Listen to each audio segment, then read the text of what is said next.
Bonjour, merci d'être là. Toutes mes félicitations, c'est déjà la 5e séance de notre programme. Maintenant, je vais partager avec vous mon écran et on va procéder avec la présentation. Et c'est autour, en fait, du sujet les phrases. Allez, c'est parti.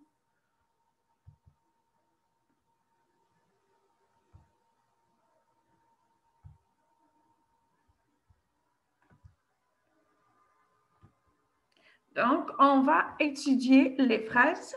Donc, eux, quand ils vont vous donner une note, ils vont regarder à l'orthographe. Donc, ça y est, on a déjà discuté ça. Ils vont aussi regarder à la ponctuation, si vous la respectez, et aussi à vos phrases, si vous formulez vos phrases correctement ou pas. Donc, maintenant, on va commencer. Allez, les phrases. Donc, on va parler un petit peu de la différence entre les phrases verbales et les phrases non verbales. Les phrases verbales, qui dit verbal dit simple ou complexe. Et pour la complexe, on a 3 types. On a juxtaposition, coordination et subordination. Allez, donc là, quand vous voyez, on a la phrase non verbale versus la phrase verbale. Donc, on a la phrase verbale. Donc, du non, ça veut dire qu'il y a un verbe. Donc, c'est une phrase organisée autour d'un verbe. Donc, le verbe, c'est le noyau de la phrase. Par contre, la phrase non verbale, elle est organisée autour d'autres mots. Autrement dit, il n'y a pas de verbe. Donc, autour d'un nom, d'un pronom, d'un adverbe, adjectif, interjection ou d'un mot-phrase. Donc, ça y est. Maintenant, vous avez une idée ce que c'est une phrase verbale et ce que c'est une phrase non verbale. Une phrase verbale contient un verbe. La phrase non verbale, il n'y a pas de verbe. Maintenant, on va creuser un peu plus dans ce sujet de la phrase verbale. Donc, elle comporte un verbe conjugué ou plus. Donc, quand vous voyez là, c'est ça la phrase. Donc, on a la phrase simple et on a la phrase complexe. Quelle est la différence entre ces deux? La phrase simple, elle a un seul verbe conjugué. Un seul. Donc, vous n'allez pas compter les verbes qui sont à l'infinitif. Non, je parle ici des verbes conjugués. Et là, on va commencer à utiliser le terme proposition. Donc, en ce qui concerne la phrase, on va compter les verbes conjugués. Et le nombre des verbes conjugués est égal au nombre des propositions. J'explique. Donc, ici, on a demain, nous partirons en vacances. On a un seul verbe conjugué qui est le verbe partir du 3e groupe conjugué au futur. Donc, s'il y a un seul verbe conjugué, on va dire qu'il y a une proposition et dans ce cas-là, on va appeler cette phrase la phrase simple. Maintenant, en ce qui concerne la phrase complexe, il y a 3 types. On a la juxtaposition. Donc, qui dit juxtaposition dit ponctuation. Donc, il faut vraiment faire attention à ça et je vous conseille de retourner vers le PPT, le PowerPoint de la ponctuation pour assurer que vous maîtrisez la ponctuation. Voilà. Donc, ici, il y a une phrase. On a Billy Buns. Voilà. Billy Buns est un pirate. Il est un pirate. Donc, est l'auxiliaire être, l'auxiliaire être conjugué au présent. 2 points, comme vous voyez là, 2 points. Il a navigué avec Flint. Donc, on a à naviguer, c'est le verbe naviguer conjugué au passé composé. et regardez qu'est-ce qu'il lit. Donc, puisqu'il y a deux verbes, on va dire là qu'il y a deux propositions, proposition 1 et proposition 2. Donc, on veut savoir ce qui lie ces deux propositions. On va dire que c'est les deux points, la ponctuation. Donc, on va appeler cette phrase une phrase complexe juxtaposée. Voilà. Et si vous vous rappelez de ce que vous avez appris dans la ponctuation, donc ces deux points-là, dans ce cas-là, on peut le remplacer par car ou parce que. Donc, Billy Burns est un pirate car il a navigué avec Flint ou bien parce qu'il a navigué avec Flint. Vous voyez? Mais il y a aussi le point virgule, virgule, etc. Donc, maintenant, on passe au numéro 2, ce qui est la coordination. Donc, en ce qui concerne coordination, on a conjonction de coordination qui veut dire mais, ou, et, donc, or, ni, car.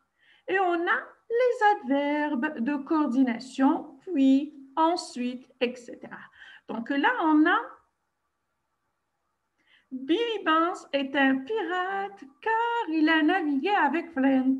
Cette fois-ci, on a remplacé les deux points par car et on va appeler cette phrase une phrase complexe coordonnée parce qu'on a le car. Conjonction de coordination.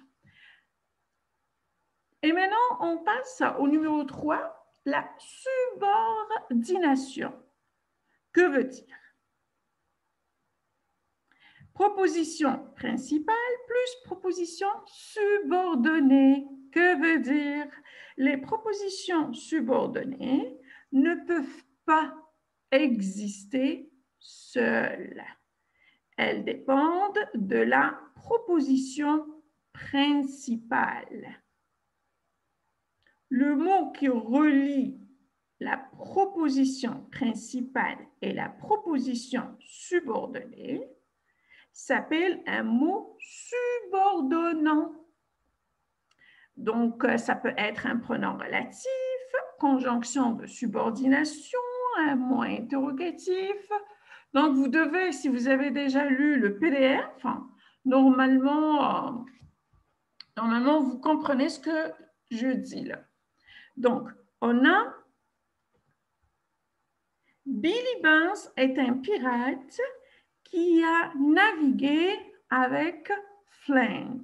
Donc, et a navigué, donc deux verbes conjugués, ça veut dire deux propositions. Qu'est-ce qui lie ces deux? On a le pronom relatif qui. Dans ce cas-là, on va dire subordonné, conjonctif, subordonné relatif. Toutes mes excuses. Donc, relatif parce qu'il y a le pronom relatif. Donc, pronom relatif, on peut trouver qui, que, quoi, dont, D-O-N-T, ou O-U apostrophe, lequel, auquel.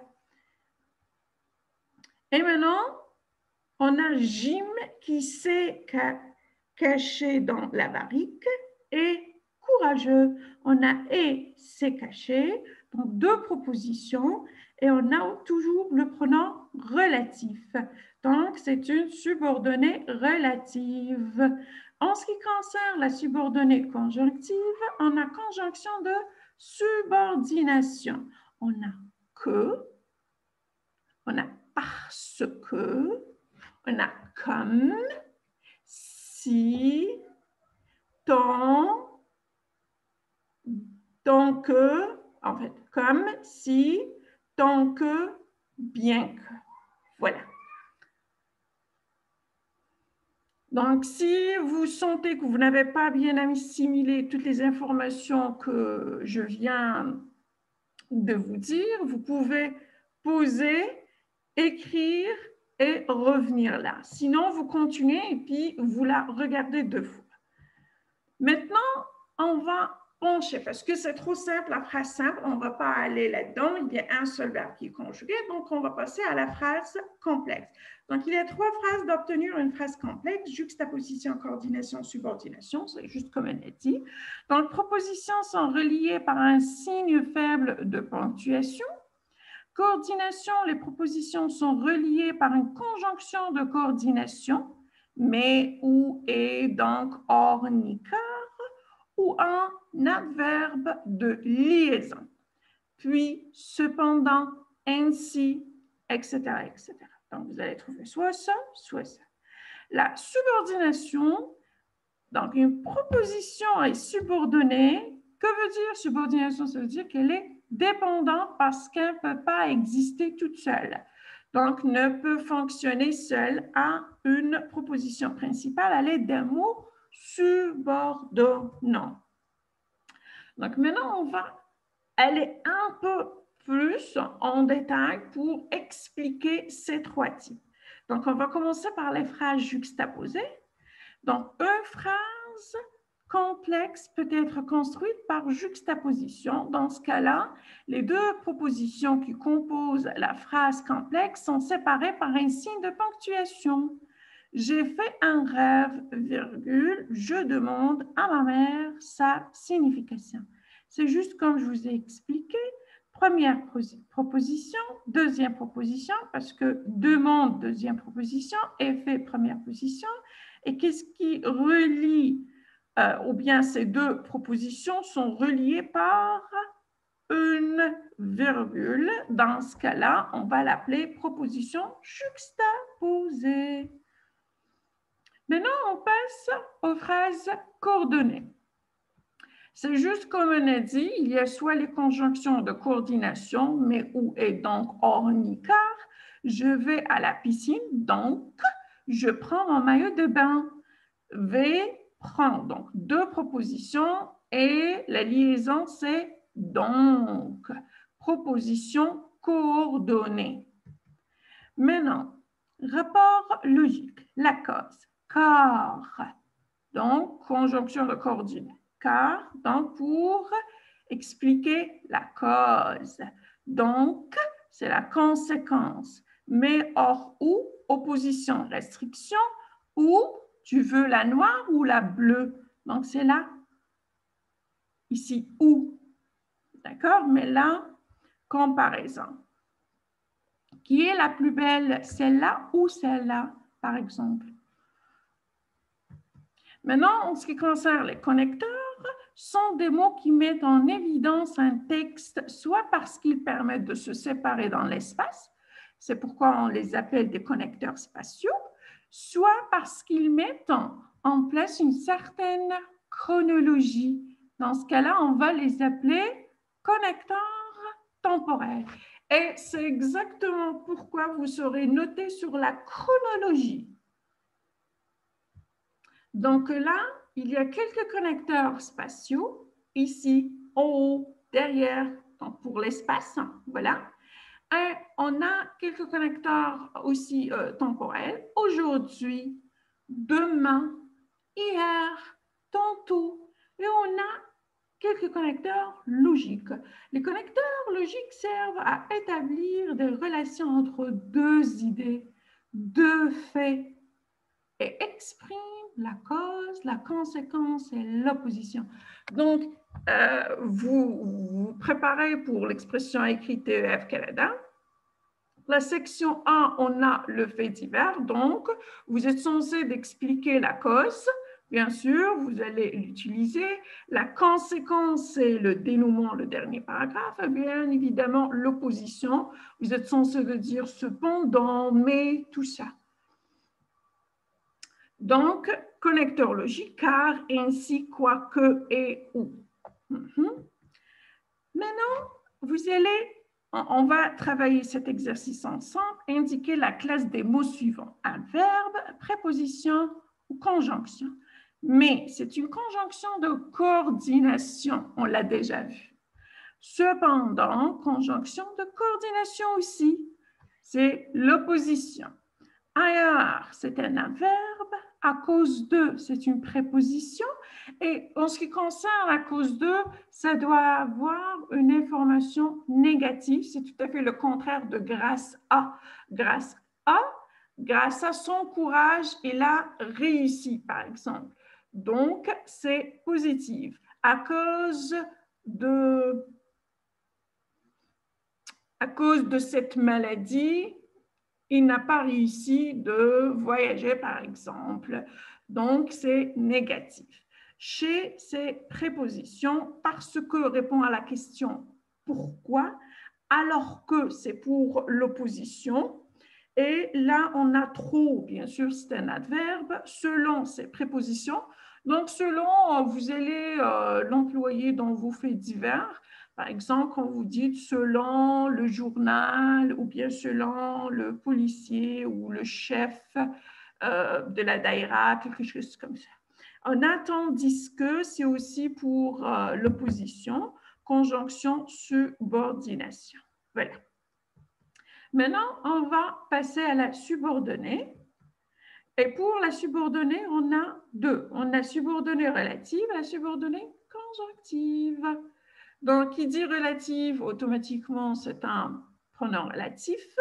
Et en ce qui concerne subordonnée conjonctive, on a aussi deux types. On a la circonstancielle et on a la complétive. Donc, on va commencer par la relative. Donc, on a qui remplace le sujet. Paul a acheté des livres qui lui plaisent. Plaisent Paul. Plaisent qui? Plaisent à Paul. Donc, en fait, ça me plaît. Donc, qui plaisent Paul.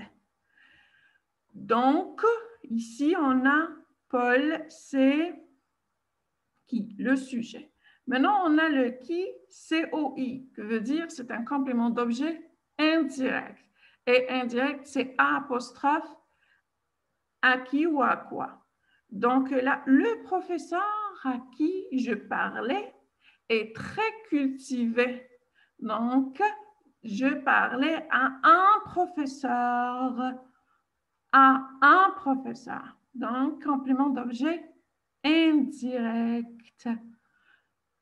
Et là, on a c'est à quoi je pense.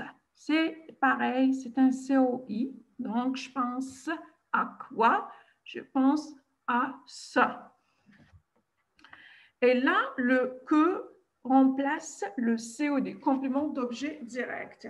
Donc, ici, on a l'exemple, le professeur que je connais est très cultivé. Le professeur que je connais est très cultivé. Je connais le professeur. Je connais qui? Je connais le professeur. Donc, puisqu'il est placé avant, ça nous aide à éviter d'être répétitif ou répétitive. Donc, là, remplace le que. D'accord? Et là, on a attribué. Il apprécie l'élève que Paul est devenu. Maintenant, on a où? Conjonction circonstancielle. Et là, que ce soit lieu ou temps, on peut employer le OU apostrophe. Donc, on a OU apostrophe et on a le OU. Donc, OU, donc c'est la comparaison, tu veux ça ou ça. Mais là, c'est différent. Ou, par exemple, au moment où j'étais en train de préparer le couscous, par exemple, ou, donc, le moment où, donc c'est le temps. Et le lieu, c'est quand vous voyez là devant vous, le collège où Paul étudie. Paul étudie au collège. Donc, le lieu est agréable. Donc là, où est toujours, regardez là, c'est très important. Si vous remarquez là, le COD, le professeur, que remplace le professeur? Que remplace l'élève? Où remplace le lieu? Dans remplace une ville. Ici, dans DONT, c'est complément du nom, complément d'objet indirect. Donc, il habite dans une ville dont j'ignore le nom. Donc, j'ignore le nom de la ville. De la ville. Donc, dans, des. Donc, j'ignore le nom. Dans, j'ignore le nom. Un autre exemple. La maison de mes grands-parents est l'endroit. Donc ici, en mettant un sujet, l'endroit me plaît. Cet endroit me plaît. Cet endroit, c'est le sujet. Donc, dans ce cas-là, on va remplacer par qui? L'endroit qui me plaît. Maintenant, on va passer au COD, donc que j'aime le plus au monde. J'aime cet endroit. J'aime quoi? Cet endroit. C'est un COD. Dans ce cas-là, c'est le que. L'endroit que j'aime. Maintenant, je t'ai parlé de l'endroit, DE, de l'endroit, donc l'endroit dont je t'ai parlé. Maintenant, je vois mes voisins dans cet endroit, lieu, l'endroit où je vois mes cousins. Vous voyez, donc, qui que dans où, donc cousin. Donc, je vois mes cousins, lesquels ont mon âge. Mes cousins ont mon âge. Ils ont mon âge. Donc, lesquels. Maintenant, on passe à la subordonnée conjonctive circonstancielle. Voilà. Et là, on a 3 types. On a temps, but et comparaison. Donc, en ce qui concerne la subordonnée conjonctive circonstancielle de temps ou temporel, on va commencer par le sens qui est la chronologie des actions. Donc, c'est très important, surtout quand il s'agit du fait divers, parce qu'il y a une chronologie. Donc là, que ce soit antériorité, simultanéité ou postériorité, vous devez vraiment identifier ça. Donc, mon subordonnant pour conjonction de subordination, pour antériorité, on a quand, lorsque, comme. Donc, quand, juste quand vous voyez là, quand il court, ici c'est, non, ici c'est 2 en même temps, non. Donc, je faisais le ménage, par exemple, quand mon fils était à l'école, par exemple. Mais là, non, c'est simultanéité. Mais on a antériorité lorsque, comme, on a simultanéité pendant que, depuis que, donc, pendant que j'ai commencé de travailler, par exemple, à la banque, je gère mieux mes dépenses, par exemple. Donc, en même temps. Ici, postériorité. Après que j'ai terminé mes cours, j'ai trouvé un emploi. Donc, c'est après postériorité. J'ai terminé mes cours ou bien j'ai terminé mes études à l'université tout d'abord et après, j'ai trouvé un emploi. Donc, postériorité. Voilà, donc le mode utilisé, c'est l'indicatif, sauf avec avant que, c'est le subjonctif, en attendant que et jusqu'à ce que. Ça, c'est le subjonctif avec. Sinon, le reste, c'est l'indicatif. Qui dit indicatif dit c'est composé, futur, tout ce que vous voulez. Donc, ici, un exemple, quand il court, il est heureux. Donc, en même temps, par exemple, il y a des gens qui aiment chanter matin. Comme ça peut leur remonter le moral. Donc, en le faisant, ils se sentent heureux. Donc, 2 choses qui se passent en même temps, c'est pourquoi on dit là simultanéité. Maintenant, on passe à la subordonnée conjonctive circonstancielle de but. Donc, ici, c'est le but. Mon subordonnant, on a pour que, afin que, de peur que, de crainte que. Donc, de peur que, de crainte que, on a toujours une information négative aussi. Et donc, avec tous ces mots subordonnants, on va utiliser le mot subjonctif. Et c'est là où beaucoup plus vous allez l'employer dans la lettre. Parce que pour le fait divers, vous allez l'employer une fois, mais pas plus. Mais pour la lettre, vous pouvez aller plus que ça.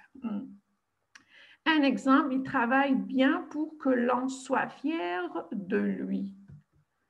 Maintenant, la subordonnée conjonctive circonstancielle de comparaison ou comparatif. Donc, sens la ressemblance ou la différence entre deux êtres, deux objets ou deux faits. Mot subordonné, subordonnant, toutes mes excuses, conjonction de subordination. On a comme, ainsi que, de même que. Et on a conjonction que annoncée par un corrélatif dans la principale.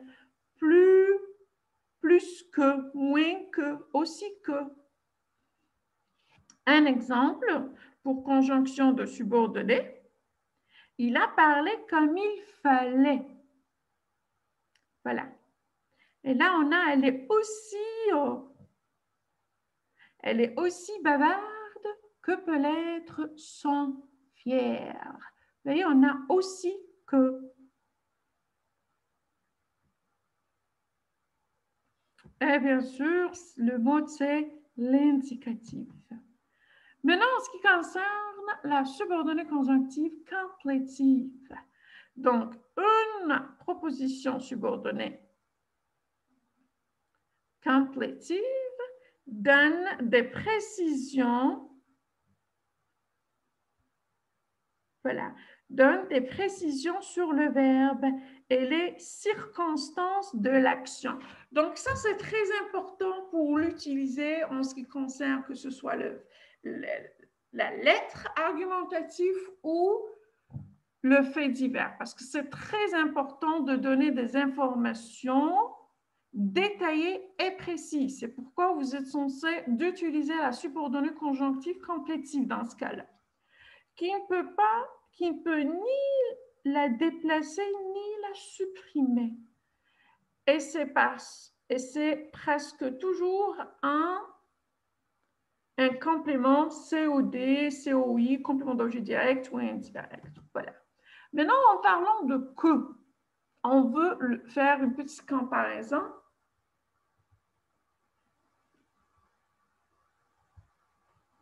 entre conjonctif complétive, le que qui est un conjonctif de subordination, et celui, là qu'on parle du pronom relatif. On va faire une petite comparaison entre que conjonction de subordination et le que pronom relatif. Donc, pour le pronom relatif, je peux remplacer que par un nom ou un groupe nominal. On a déjà vu ça. Donc, c'est un pronom relatif. Par contre, celui de la conjonction de subordination, vous pouvez ni le remplacer par un autre mot et sa suppression rend la phrase incorrecte. Pourquoi? Parce qu'on a une phrase principale et deuxième secondaire. Donc, là, voilà. Maintenant, le que, il introduit une proposition subordonnée relative. Proposition. Qui dit proposition, dit verbe. Il introduit une proposition subordonnée conjonctive complétive. Bien sûr, parce que relative est subordination, il peut être remplacé par un nom, un groupe nominal ou un autre pronom. Ici, il ne peut pas être remplacé, mais la proposition subordonnée peut être transformée en pronom démonstratif, cela ou en groupe nominal. Donc, un exemple, deux exemples pour éclaircir cette information-là. Donc, j'ai aimé le film que tu m'as recommandé. J'ai aimé le film, tu m'as recommandé ce film. Donc, pour ne pas être répétitif, on va dire j'ai aimé le film que tu m'as recommandé. Donc, oui, on peut remplacer que par film. Mais dans ce cas-là, pour la conjonction de subordination, je pense que tu as raison. Je pense cela. Donc, que tu as raison, on peut remplacer par cela, comme vous voyez là, mais la proposition subordonnée peut être transformée en pronom démonstratif, cela ou en groupe nominal. Je ne crains pas qu'il fasse froid. Je ne crains pas le froid. Et voilà. Donc, maintenant, pour passer aux exercices, je vous ai déjà envoyé un PDF. Donc, il vaut mieux le lire. Et je vais vous envoyer, en fait, vous allez trouver avec cette vidéo un deuxième PDF qui contient des exercices avec correction. Et on a déjà travaillé pour la dictée 10 exercices, sont faits divers, et aussi pour la ponctuation, 10 exercices. Vous êtes censé retourner vers ces 20 faits divers pour identifier le type de la phrase. S'il s'agit d'une phrase verbale, non verbale. D'accord? Donc, verbal ou non verbal. Non verbal et puis on a verbal. Pour verbal, on a deux types, simple et complexe. Pour complexe, on a trois. On a juxtaposé, coordonné, on a subordonné. Et même pour coordination, on va dire, est-ce que c'est un adverbe? Puis ensuite, ou c'est ce qu'on a vu ensemble. Et en ce qui concerne subordonné, on a deux. On a relatif et on a conjonctif. Donc, on a relatif, donc vous allez regarder au pronom relatif, qui, que, dont, où, etc. Ou bien vous allez regarder juste comme on a fait là.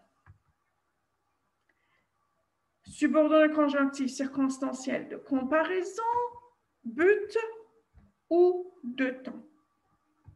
Je suis certain si vous réussissez à faire ces exercices, donc ces deux PDF, et les 20 exercices, vous allez apprendre beaucoup sur les faits divers. Et comme ça, le jour où on va entamer la structure et tout ça, ça ne va pas être compliqué pour vous. D'accord? Je vous remercie infiniment. Allez, au revoir.